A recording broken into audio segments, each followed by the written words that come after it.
Good morning. I'm going to do a video on this concept of Jesus and Satan being brothers.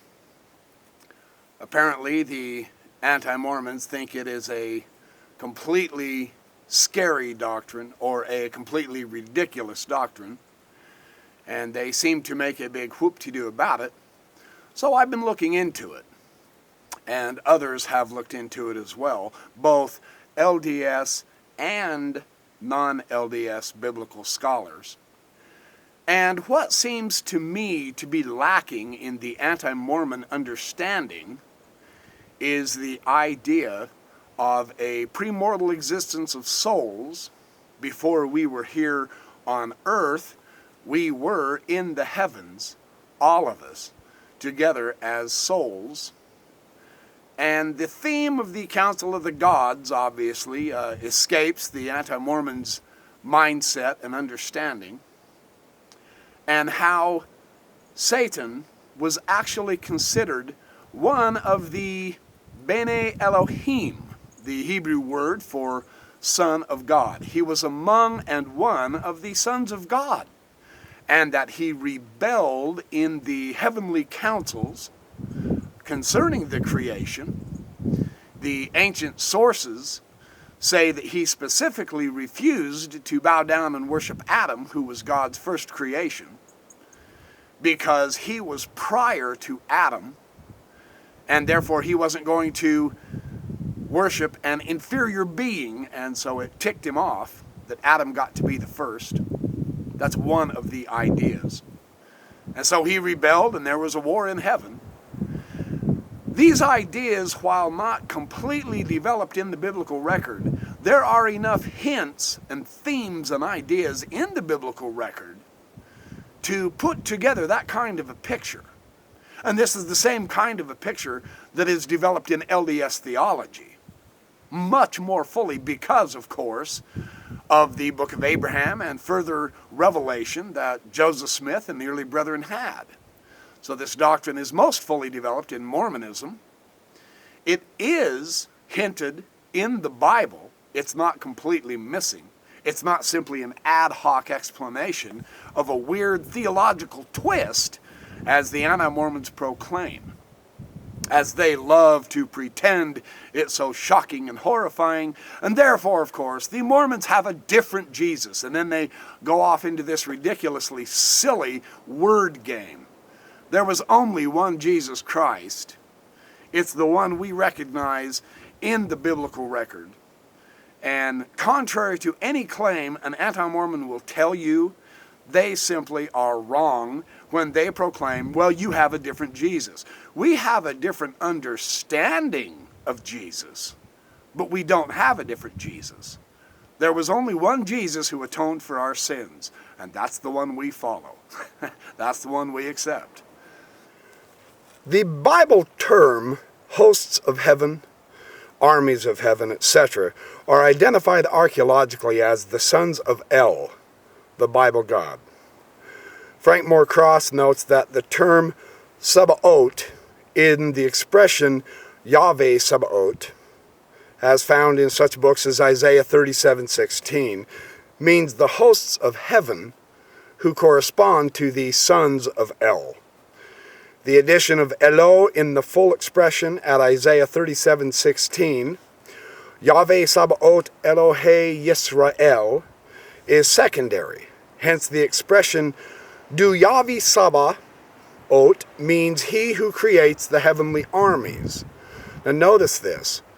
This is the God who creates the heavenly armies. Eichrodt contends that the title Sabaoth was a favorite designation of God as a warrior, seeing that for a long time the ark served as a palladium in war. That's the Ark of the Covenant. At Exodus 15:3, it directly states, the Lord is a man of war, the Lord is his name. Later in Isaiah's time, this understanding was retained. Isaiah 42:13 says, the Lord shall go forth as a mighty man, like a man of war. The Hebrew word incidentally used for man is the same one used for man here on earth as it is in heaven. It's the word Ish. Another explanation suggests that Yahweh was the name combined with the early name El, giving us something like El who creates Yahweh the hosts. For Israel, this would have meant hosts in a double sense. This is so interesting how this is explained. The armed hosts of heaven, the natural elements, such as the stars, the sun, the moon, the rain, the hail, the wind, and the personifications of the divine agency, such as the angel of the messenger or the angel of Yahweh, and it can also mean the armed hosts of earth, that is, the Sitson army of Israel itself. With the Council of the Gods, this time being influenced from Assyrian statecraft, the biblical scholar and Assyriologist John S. Holliday Jr. produced research that the prophets were messengers of Yahweh, the Hebrew word Navi being cognate with the Akkadian Navi'um, the called ones, showing that the prophets were at one time in the heavenly council of the gods, the heavenly court. Now, the biblical scholar Richard J. Clifford has translated Psalm 89, 6 through 7, and verse 9, as saying, "The heavens confessed your wondrous act, Yahweh, your fidelity in the assembly of the holy ones. Who in heaven ranks with Yahweh, is equal to Yahweh among the divine beings?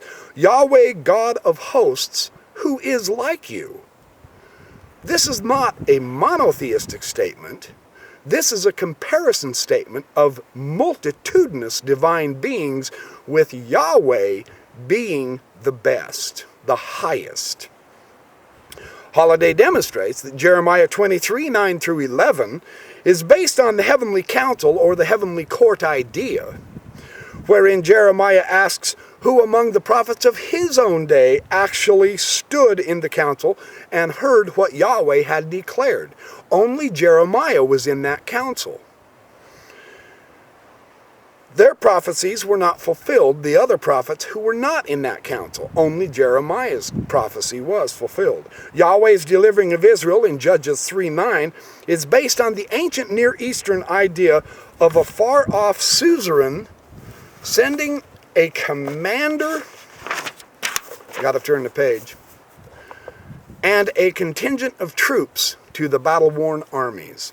He takes note of the heavenly armies theme in his article, Assyrian Statecraft. The heavenly armies, as well as the prophets, had a premortal existence, which is why they knew of Yahweh's decrees to the nations, since they actually were in those premortal councils of Yahweh himself.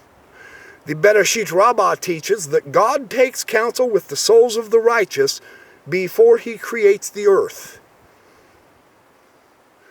Among these righteous who were in attendance that we know of were Adam, Noah, Abraham, Enoch, Moses.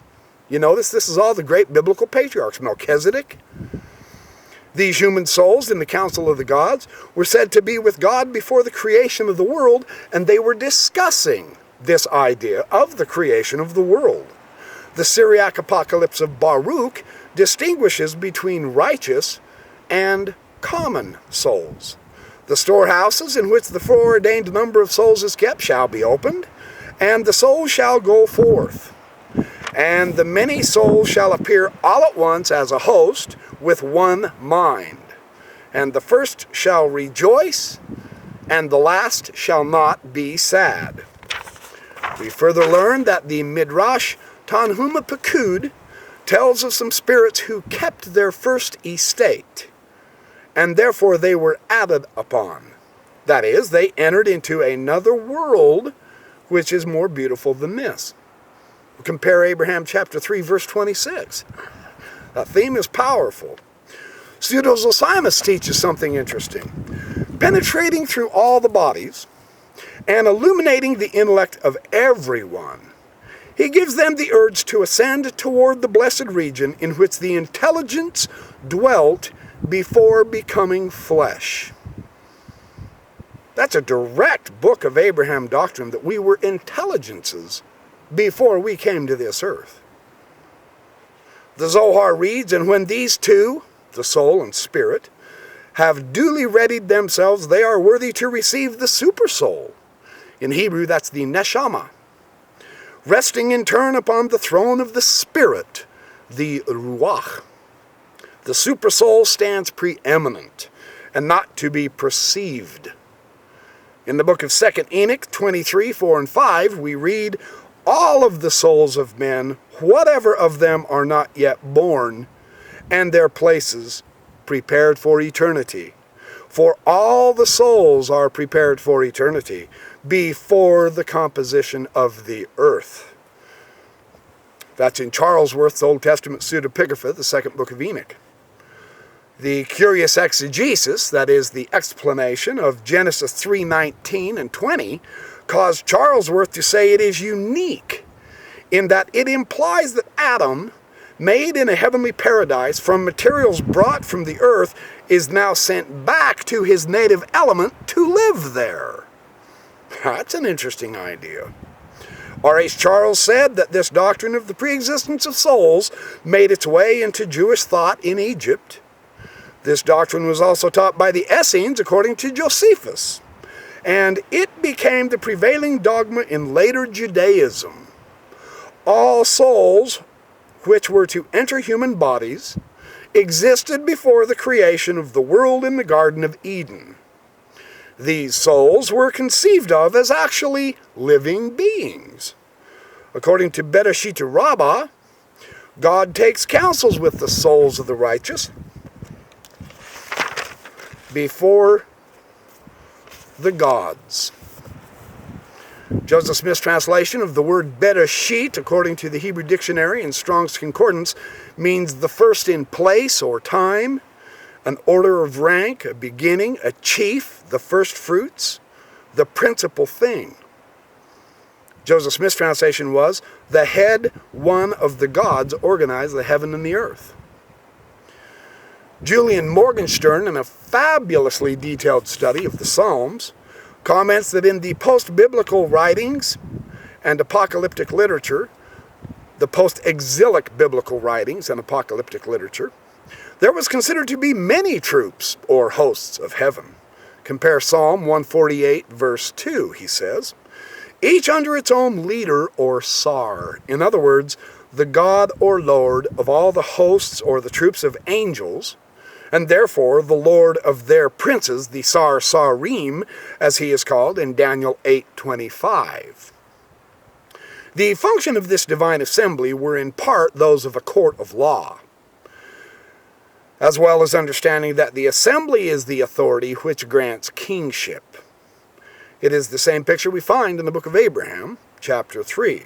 Once the head god is chosen to carry out a particular function, Abraham 3:27, the god is clothed in a garment, and having been armed, then carries out the battle against the gods who disagreed with him. Abraham 3:28.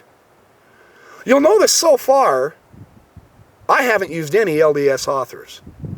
These are all biblical authors who have, because of the extra discoveries, the extra biblical literatures, now when they use that information and reread the biblical story, there it is. Before we knew about the ancient Near East conception, we didn't understand what the Bible was teaching. Now that we understand the ancient Near East conception, now we get what the Bible is alluding to. Again, the host of heaven are also explained as the premortal existent patriarchs and peoples of Israel, as well as the angels. We read in the Assumption of Moses that Moses knew God had assigned him his place, his topos, his calling as it were. He designed and devised me, and he prepared me before the foundation of the world that I should be the mediator of his covenant. Charles notes, this is R.H. Charles, notes that the Gentiles are foreordained to ignorance and blind conjecture, while Moses is the chosen agent of the true revelation. Moses is here assigned pre-existence, as is the Son of Man in 1 Enoch. Later, Judaism, like the Alexandrian form of the 1st century A.D., held the pre-existence of all souls alike. Many of the patriarchs, Isaac, Jacob, Jeremiah, the 12 apostles, Peter, every one of these are specifically said to have been chosen and set apart in the pre-existence. In the Theology of 2 Clement, a later document in Christian times, we read this document speaks not only of a pre-existent church, but a pre-existent church which is in close association with the pre-existent Son. James H. Charlesworth reads the Enoch texts as saying the Messiah had a premortal existence as well. The Essenes taught the fall of immortal and pre-existent souls who are enmeshed with bodies. 3rd Enoch explicitly states that the souls of the righteous have been created, meaning having been born on the physical earth, and that the celestial palaces contain many treasuries and storehouses. There were also the archives wherein all the deeds of men are recorded in the heavenly books, which will be opened at the heavenly court for judgment. There's even a reference to the storehouse wherein the heavenly beings are kept. The editor's comment at 3rd Enoch 43:1 is very interesting. The souls of the righteous, and the spirits and souls which are yet to be created, in other words, to be born. The pre-existence of the soul is implied throughout this chapter, and the benediction Elohai Neshama, recited on waking from sleep, O my God, the soul which thou gavest me is pure. The Talmud itself refers to the pre-existence of souls with this curious comment. The Son of David shall not come till the souls are completed, which are in the guf. The pre-existence of souls is taught, and they're kept in heaven, till one after another appears in human form, and that the Messiah is kept back until all of these shall have appeared. Proof of this is derived from Isaiah 57:16, it says. In the Council of the Gods concept, the technical term to stand, that is, participate as a member in the court, is used in both the Akkadian uzuzu and in the Hebrew ha-omedim in Zechariah 3:3, which compares well with Omed in 1 Kings 22:19. The Purim, that is, the assembly of the gods, was open to goddesses also. In the Gilgamesh epic, Ishtar reproaches herself for having advocated the flood in the assembly of the gods. We read that in the gods' assembly her word is highly esteemed. It is surpassing. She sits among them, counting as much as with them as their king. She is wise, intelligent, profound, and knowledgeable. Later she relents some of the council's decision, and a fight breaks out, ultimately between Baal and El. This concept is very interestingly taught in the ancient Near East. Professor Vanderwood has noted that the idea the sons of light are saved from the sons of darkness in this council, and specifically the heavenly host helps Melchizedek fight against Belial and his angels. Notice this idea, Belial and his angels are there in the heavenly council, and Melchizedek helps fight them. This is the famous War in Heaven theme, also found in the Dead Sea Scrolls. The concept of a pre-existent struggle between the Creator and a mythological rival or rivals, characteristic of the combat myth all over the ancient Near East, refined and transformed in the Bible, is further transmuted by the rabbis. An element of the old Babylonian combat myth has resurfaced in this Talmudic tradition, although it has been reshaped in a changed context. Notice that. That's how the Bible did it also. It reshaped the context. There is an allusion here to the monsters created by Tiamat to do battle with the younger gods. It's very interesting how biblical scholarship has shown the ancient thought forms and ideas as well as the ideologies of the Council of the Gods meet us in the Sumerian and the Akkadian religions. Psalm 29 is a biblical Yahwistic adaptation of an older Canaanite hymn to the storm god Baal. This democratic basis of discussion in the group, we see where Rehoboam in 1 Kings 12:6-8 made use of counselors, and the counsel of the wise is mentioned in Jeremiah 18:18. We also see the law and the priest and the prophet's word as part of the affairs of the area, as above so below, as in heaven, so on earth. It's a beautiful reflection of that Hermetic Egyptian doctrine. Frank Moore Cross, the great biblical and Dead Sea Scrolls scholar, says the assembled gods in the council, when dealt with in Israelite poetry, is generally applied to the host of secondary supernatural beings who surround Yahweh and prostrate themselves before him. We are fairly sure that the early poets of Israel were heavily influenced by the poetic imagery and modes of expression of the peoples with whom they came into contact. Robert Alter believes that it was Jacob who subsumed the ancient Canaanite sky god who was El, the supreme god in the Canaanite pantheon, who now, thanks to Jacob's action, becomes the God of the people of Israel. And later on into Israel's history, we find such imagery in the vision of Zechariah 3:1-10, which shows the heavenly court over which Yahweh presides as chief judge. The setting is deeply grounded in mythology, with Yahweh's heavenly court corresponding to the council of El. The concept of an assembly or council of the gods was a common motif throughout the ancient Near East. The leadership of the gods was usually headed by the head god of the gods, who began the discussion, which was largely in the hands of the so-called Ilu Rabiutum, the great gods, or better yet, the senior gods. This is very reminiscent of Joseph Smith's translation of Genesis 1:1. The head one of the gods brought forth the gods. The notion of pre-existence in ancient Jewish materials was quite widespread. While it was less common to read the claim that the patriarchs or Moses were pre-existent, we still have that information, however. The war in heaven concerns the hosts of one side fight against Belial and his angels on the other side. We know this is the case because Job 1:6-12 and chapter 2:1-7, we find Yahweh assembled with his heavenly host, designated as the Bene Elohim, literally the sons of God. The one among their number, although one obviously discharging a particular and constant function, is Ha-Satan, namely the name of the adversary or the accuser. It is he who took on the role of fixed hostility to mankind. He was in that council of heaven as one of the Bene Elohim. His name, Satan, the Ha-Satan, means the accuser. Later, Diabolos, the devil.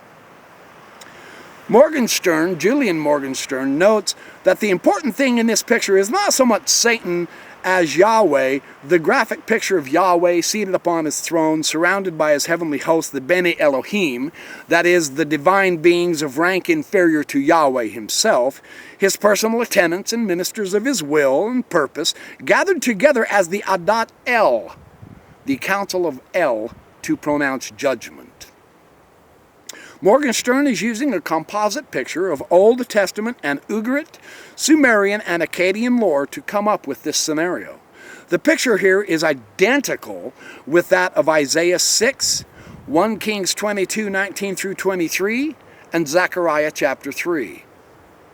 Though it unhesitatingly designates Yahweh's heavenly attendants as Elohim, gods, obviously identical with the Bene Elohim of Job 1:6 and Job 2:1. The tie-in with the teachings of Mormon is more than obvious when we see Satan was cast out of the heaven incurring God's wrath, but only some, and these are only a small group of the great hosts of the angels. The rest, it says, explicitly restrained themselves. Richard Hopkins, in his book Biblical Mormonism, responding to evangelical criticism of LDS theology, this is Horizon Publishers, 1994, notes on pages 102 and 103 that an understanding of the pre-existence gives crystal clarity to Ecclesiastes 12:7. This states, "Then shall the dust return to the earth as it was, and the spirit shall return unto God who gave it." Certainly, that is the intent of all spirits who leave their heavenly home for a little while, to be placed a little lower than the angels in mortality. They want to return to God, and if their hope is realized, their end will be greater than their first estate or occupancy in that heavenly realm, according to Jude 6. This explains the joy expressed when the foundations of the earth were laid, Job 38:7. Unfortunately, not all the sons of God have kept their first estate. Job 38:7 refers to the morning stars singing together. These are not astronomical bodies. Christ is called a star, which shall come forth from Jacob. In Revelation 22:16, Jesus states that he is the bright and morning star. The bright morning star mentioned in Job include Christ in his premortal state. But Job 38:7 speaks of morning stars in the plural. Though Christ is uniquely designated the bright morning star, there must have been others in that group. Surprisingly, Isaiah 14:12 refers to Satan as a star of the morning. That evil one was once among the select group spoken of by Job. Indeed, the name by which he was first known, Lucifer, means the shining one. That Satan was a son of God is clear from Job 6:1. Now there was a day when the sons of God came to present themselves before the Lord, and Satan also came among them. Since it is the same author and the same wording, the terms sons of God used in this verse must be taken to mean the same as in chapter 38. The phrase Satan also came among them indicates that Satan was also a son of God. It is incongruous to suppose that he was crashing this meeting, especially in light of the extensive and parental conversation God has with him on seeing his arrival in Job 1:7-12. Thus, the Bible teaches that Lucifer, one of the sons of God, was the spirit brother of Christ, and interestingly, of all mankind, and one of that elite group designated as the morning stars. Now, distasteful as that relationship may be to evangelicals, it is pure biblical doctrine. Of course, the relationship between Christ and Lucifer ends with their common parentage. Satan, like all men, was free to make evil choices in his first estate. Jude 6 teaches that. And he did so in a big way, Revelation 12:7-9.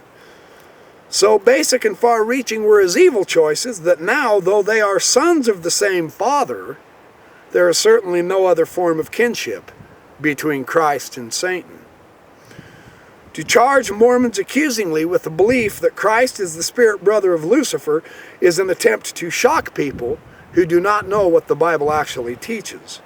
It is a verbal form of yellow journalism where a truth is intentionally and repeatedly phrased so that recipients will automatically reject it rather than investigate it, understand it, and accept it. By intent, people who use this phrase do not explain the Latter-day Saint teaching on the subject nor examine its scriptural basis. They instead accuse us of having a different Jesus, which is pure stupid. It's just a silly word game. It means nothing. Carl Jung, in his Mysterium Connuncionis, noted on page 102 that the Ebionites, according to Epiphanius, the early Christian Ebionites, the relationship between the two brothers, Christ and the devil, were brothers. Angelius Silesius seems to have felt something of the sort too when he wrote, "Were from the devil all hisness gone, you'd see the devil sitting on God's throne." That's a fascinating concept. They understood that concept, that Jesus and the devil are brothers, but the devil fell. Therefore, he's no longer near God's throne. Mormonism understands the notion of a third of the hosts of heaven which restrained themselves. What was Satan's sin? Give me thy glory. Or as Julian Morgenstern put it, and one from out of the order of angels, having turned away with the order that was under him, conceived an impossible thought, to place his throne higher than the clouds above the earth, that he might become equal in rank to my power. Unmistakably, Satan was one of the Sarim, that is, the leaders, the head prince of his group. That's Julian Morgenstern saying that. The Bene Elohim is the Hebrew term for divine beings, thus showing Satan was one of those. Satan is one of the Bene Elohim, and thus in some indirect way, a manifestation of God himself. That's Julian Morgenstern in his mythological background article. In Jewish thought, some angels were all for the creation, and others were against it. We even read that certain angels, through impious pride, deserted God and were cast down from their high heavenly habitation into the lowest darkness of the air. But that number of angels which was left continued in eternal blessings in God and in holiness. Satan fell, he and his whole band, because he would not worship Adam. He and his hosts were stripped of their robes of glory, and he was called Satana because he had turned away from God. In the Vita Adai, Satan said to Adam, "When thou wast formed, I was hurled out of the presence of God and banished from the council and company of the angels." Satan appears in heaven under the title Prince of Mastema in the book of Jubilees, chapters 17 and 18. It's well known in the early Jewish thought that Satan was in heaven, but a later redactor of the Testament of Abraham left out his name. We read in another text that Jesus heralds a dark underground prison administered by Hades, and Satan is his worldly agent. That's in Alice K. Turner's The History of Hell, page 67. Lactantius, one of the early Christian church fathers, in his Divine Institutes says, "Before creating the world, God produced a spirit like himself, replete with the virtues of the Father. Later he made another, in whom the mark of divine origin was erased, because this one was besmirched by the poison of jealousy and turned, therefore, from good to evil. He was jealous of his older brother, who, remaining united with the Father, ensured his affection unto himself. This being who from good became bad is called devil by the Greeks." Though Jeffrey Burton Russell claims Lactantius' language about Christ and the devil being brothers is a metaphor and figurative, he then turns around and says, but Lactantius' writings are not consistent as to what degree it was figurative. To the extent that Christ appears as an angel, his nature is parallel to Satan's, no matter how opposite his function. To the degree that he is perceived as a part of the divine, both his nature and his function are different.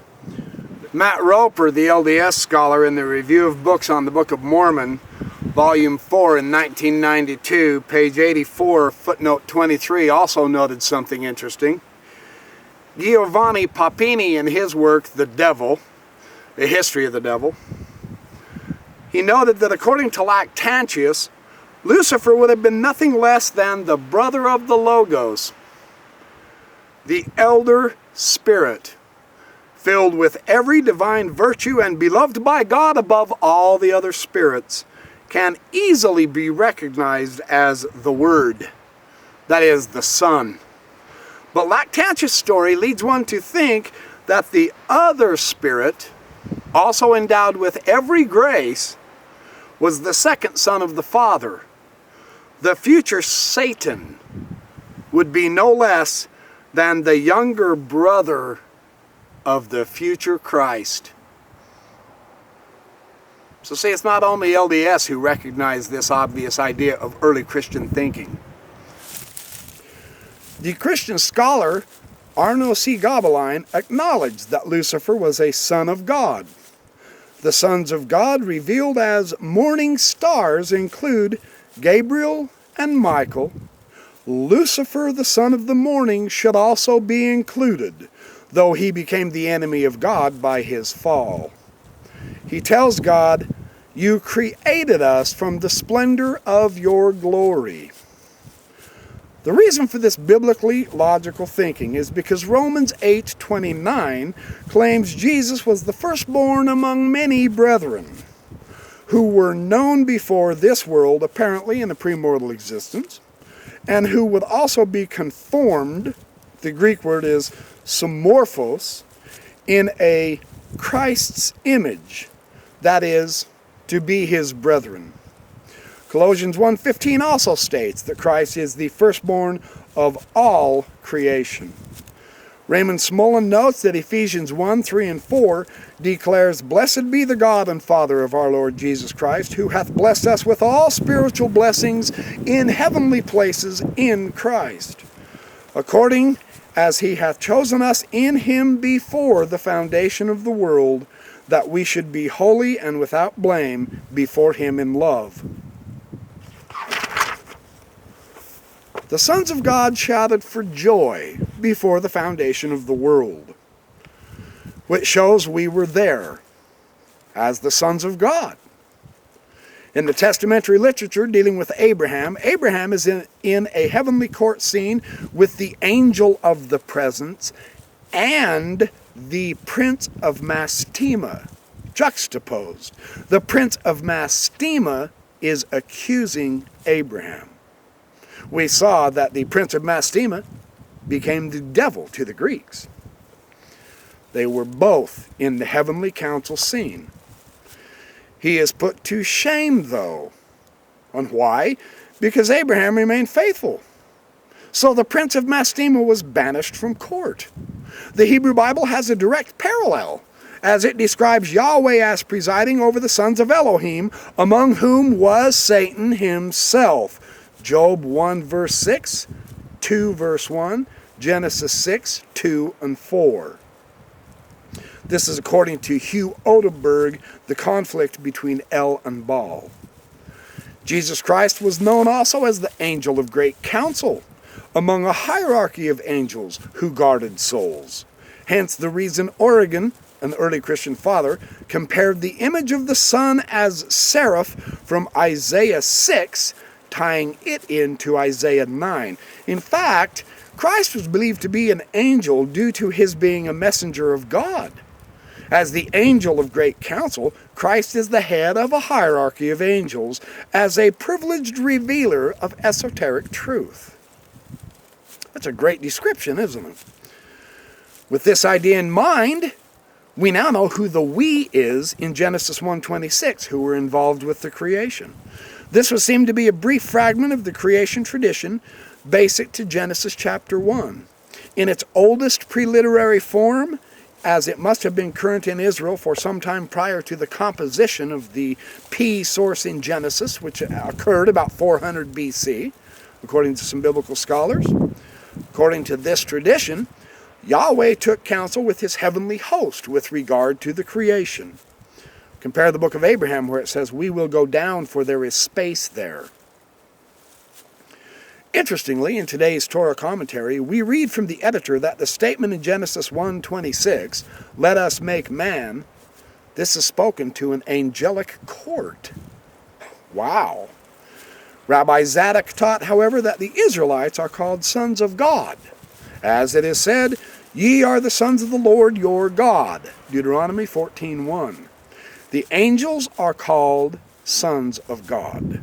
As it is said, "When the morning stars sang together and all the sons of God shouted for joy," Job 38:7. And while they were still in their holy place in heaven, these were called sons of God. They were the mighty ones, sons of the mighty ones, while they were in the holy place. God and man are even said to be consubstantial. Whoa. God and man are even said to be consubstantial. That is, they are of the same substance. That's in Ithamar Grunwald, God, the Stone Rock, Myth, Idolatry, and Cultist Fetishism in Ancient Israel in the Journal of Religion for July 1966, page 440.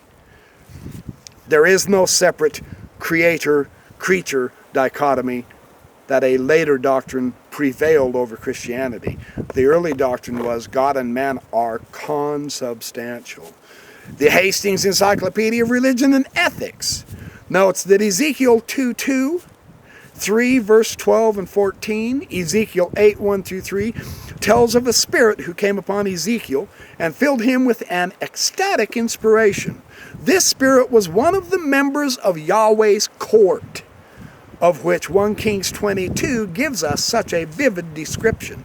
In the Ugaritic poem of Akhet, at El's benediction, El swears that Daniel will live on, by which is meant that he will produce a life which will be an extension of himself, of his own flesh and blood. The implication is that only sons can be considered to be fashioned in the Father's image, hence his continuity. In another Ugaritic text, El fathers two divine sons, Shahar and Shalem. The latter appears at Psalm 139:9, and his son, according to Isaiah 14:12, was the fallen angel Hallel. The etymology of his name may perhaps be from the Old Norse Heil, which is connected to the German Heilig, meaning holy. That's according to Robert Graves and Raphael Patai, Hebrew Myths. Astonishingly, we find that Yahweh assigns mortality to the Bene Elohim. The word temutun means you shall become mortal.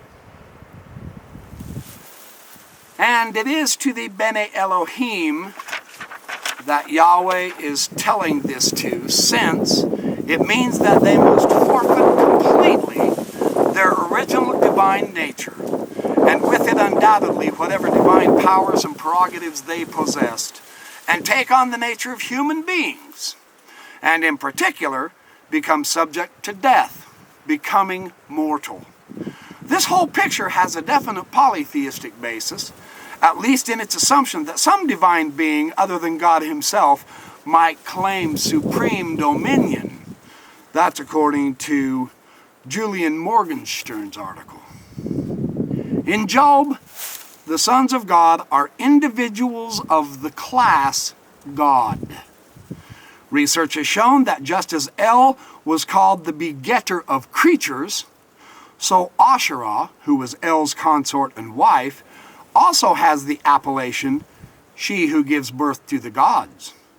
The actual existence of the other gods is here assumed. And that's what G. Ernest Wright, The Old Testament Against Its Environment, said. Most astonishingly, it must be remembered that El, the patriarch of the gods, the creator, the highest conceivable God, the leader, the father of all the gods, the head God of the council of all the gods, the number one God who fought to establish his headship in the family of the gods, also had a father, according to Frank Moore Cross in his Canaanite myth and Hebrew epic. Albright notes that El was thought of as dethroning his own father, Heaven, Uranus. Maximus of Tyre states that there is a universal consent to the proposition that there is one God, the King of all, and Father, and that there are many gods, sons of God, coexisting with God. The hierarchy concepts in the Book of Abraham and Mormon theology, the Book of Moses, etc., have ancient historical precedents that the biblical scholars are continually bringing out. The imagery, of course, varies between the cultures. We already know that. But that means the idea of the sons of God and the council of the gods is firmly established in a premortal existent glory where Jesus, Satan, and absolutely all of us were in existence there together as one great big family. The battle in heaven threw Satan out. It's remarkable that even the Dead Sea Scrolls discuss this battle of heaven in heaven theme prominently. Then the heavenly host shall raise their voice, and the everlasting foundations shall melt and quake. The war of the heroes of heaven shall spread over the world, and shall not return until an annihilation that has been determined from eternity is completed. Michael, as an important component in that battle, is known as the Prince of Lights. Melchizedek has been identified with Michael.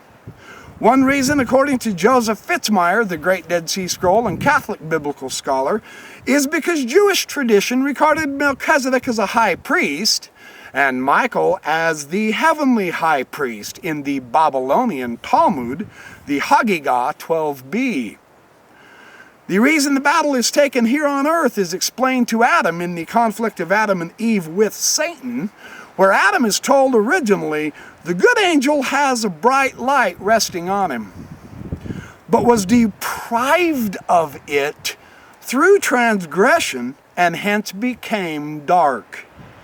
Mormonism understands that the dark angel, originally one of the very sons of the Bene Elohim, became Satan and wages war on earth to this day. The Book of Jubilees also describes how the Prince of Mastema corrupts, destroys, and fights the children of God here on earth. What actually infuriated Satan was having to worship Adam after he was made, yet Satan was Adam's senior in creation. So this is why this concept, from numerous dozens of biblical scholars, of a premortal existence, of a council of the gods, of us being a happy, big, huge family, and Satan being part of that council but rebelling, this is why Jesus and Satan are brothers. It doesn't do anything to threaten Christ or his atoning mission, or take away any of his holiness whatsoever.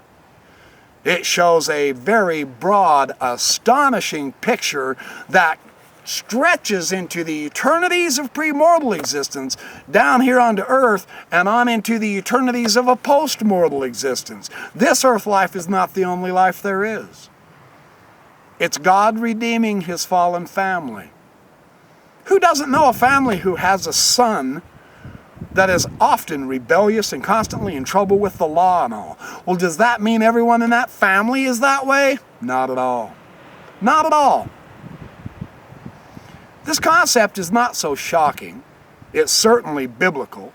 It's interesting how dozens of biblical scholars have brought this out now. And of course, I just had not necessarily an anti-Mormon, but a gentleman who's not very favorable toward Mormonism, who completely dismissed all of biblical scholarship that he disagrees with as being liberal. They'll label the scholars and think they can ignore their research. But they can't, because it's very solid.